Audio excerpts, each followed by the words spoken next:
I want to show you guys something. So watch this. I'm going to shoot most of my bullets right out of the gun. Let's leave, you know what, let's leave 3. Now watch this. I'm going to shoot at this guy right here at the upper neck area. Dead in 3 shots. Maybe 2, who knows? No, it's probably 3. It's most likely 3 shots. And I want to show you guys this class right here, because this is the fastest M4 class you could possibly make at the moment, and it's really, really good. It's really fast, it's really accurate, and the recoil isn't that bad, like very easy to control as well. So we're gonna get into the class setup. I want to show you guys this M4. It's disgusting, it's overpowered, and probably the best M4 class if you want to convert it to an SMG, and that's what we did this video. So if you guys could drop a like on it, I would truly appreciate that. We're gonna go for 91 likes on this video. If you guys can let me know down in the comments below, what do you guys think is the best assault rifle in the game at the moment? I'm gonna go definitely with the M4. I used a lot of them, maybe not the Lockman 556, I don't like it too much, but I used a lot of them so far, and I have to say the M4 is definitely the best one. But we're gonna get into the class setup here, and before we do, I just want to go, guys, look at the tac. Look at the lethal. I mean, we got stim shots, and then we got the proximity mine, and then after that, the perk packages. We got double time, overkill, cold-blooded, ghost. Now, you don't have to run overkill, but I really, really like this gun right here. This is the one that came with the messy pack. I find it's really nice, it's really good, and it does the job. So yeah, if you guys haven't done so yet, make sure to hit that subscribe button. We're going on our road to 700k. If you guys can help me hit that, that would be amazing. But let's get into the class setup, and let's look at all these attachments, and then we're going to get into the tuning right after that. So the first one is the barrel, which is the 11.5-inch TH4 barrel. Now, this one right here, I like it because you get ADS speed, but you also get hip recoil control. And the hip recoil control is pretty important when you're playing on smaller maps. I find you kind of really need to use that to your advantage, because on the smaller maps, you don't want to sit there in ADS when someone's right in front of you. You want to be able to just shoot them and get them out of the way as fast as possible. Now, the tuning for this one, I put the recoil steadiness to the maximum, and I put the ADS to the maximum as well. This I like, because the recoil and the ADS, you could adjust them on their own, and you don't have to worry about losing one for the other. So this is really good. Aim walking speed, not really necessary in my opinion, and damage range, like I said, guys, this is going to be a SMG M4. You don't want to worry about damage range, you just want to keep it for speed, and you want to use this gun up close and mid-range, and it's going to do a disgusting job. The next attachment on this is the muzzle, and that's the X10 Havoc 90. This gives you horizontal recoil control and vertical recoil control. Now, you do need this, you definitely need this, and the tuning for this one is the ADS all the way to the max, and the gun kick control, which I didn't even know was an option.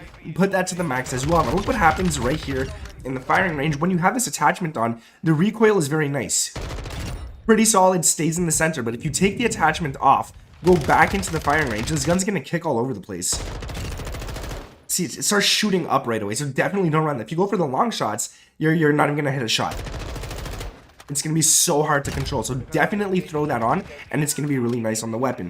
Let me just put the tuning back before I forget. And now another attachment on this one is the phase 3 grip for the underbarrel. Initially, I did not want to run an underbarrel on this class, but this gives you aiming idle stability, so when you're aiming down sights before you shoot, it's nice and steady, and then the recoil stabilization it gives you is really good as well, and more hip fire accuracy. So we already got hip fire, recoil control, and now with the accuracy, it just makes it so much easier. You do lose some ADS, but don't worry, guys, because then we're going to get into the tuning. We're going to put the ADS all the way to the max and the aiming idle stability all the way to the max as well. And this class is going to be good. You don't have to worry about that whatsoever. The second to last attachment is the X10 grip. Now, the reason I put this is because you get ADS and you get sprint to fire, but you do lose recoil control. But you guys already saw that the recoil control isn't too bad. Now, I put the ADS to the max and the sprint to fire speed to the max as well. And I also tried playing this, putting the recoil steadiness to the max, and there's not much of a difference. So I set it up this way so the gun could be a lot faster. You could go off on people on close range, and it's just going to be really nice in general. And the final attachment on this class that actually makes it the SMG version is going to be the Demo D50 buffer tube, which gives you ADS speed, sprint to fire speed, movement speed, and hip recoil control. This is probably my favorite attachment in the game, but what I really hate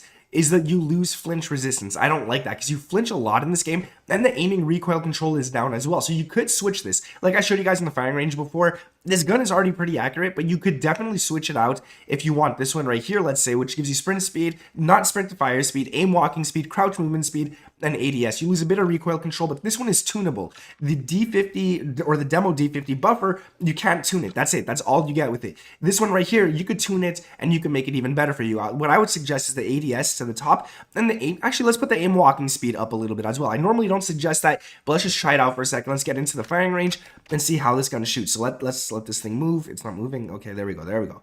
All right. No, dude, stay. Oh, that's a lot more accurate. But even though it's a lot more accurate, it's a little slower at the ADS. It's a little slower at the sprint to fire speed and everything. So if that's something you could risk losing, but it is really worth it just for accuracy, in my opinion. So you could definitely throw that on, or you could throw on the demo D50 buffer tube and get back into the firing range, and it's just a lot faster in general. So you go boom. It's a lot faster. It's harder to hit those shots at mid-range, but as you guys can see, it's possible to do. So choose between whichever one you want. Like I said, if you go for this one, there's no tuning. If you go for this one, definitely put the ADS up and the aim walking speed up as well. The aiming idle stability, we already have it on some other attachments, so you don't really need it. Like I said, guys, earlier in the video, if you could drop a like on this one, we're gonna go for 91 on this video. I'm pretty sick again. I don't know why, man. This weather keeps changing. It gets cold, hot one day, cold the next day, and it's really messing up my body. So up to the channel if you guys are around here with those novies turned on, and let me know down in the comments below, what do you think is the best AR? I'm gonna try to work on the best class setup I can for the one that gets the most comments. Alright, guys, thank you for watching. My name is Nick, and I'll catch you in the next one. Peace.